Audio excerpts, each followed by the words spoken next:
magpapakain tayo guys. Ayan. Pakainin natin to. Kawawa.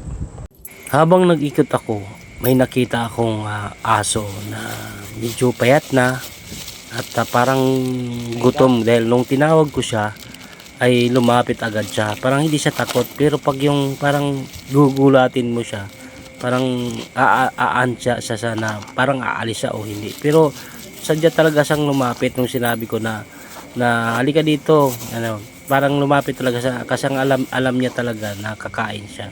Nung inilagay ko na yung pagkain, hindi siya nagdalawang isip na kumain siya ng dog food, kasi may dala talaga akong ng dog food para sa kanila, na katulad nilang ganyang aso na halos walang nilalaman ng tiyan, walang nagpapakain, kawawa, walang iniinom na tubig.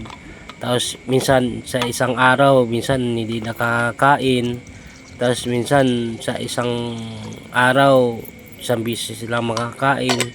Kaya naawa talaga ako sa mga katulad nitong mga aso na pagala-gala na walang mga owners. So ang ginagawa ko, ang mission ko ay magpapakain tayo ng mga aso na katulad nila.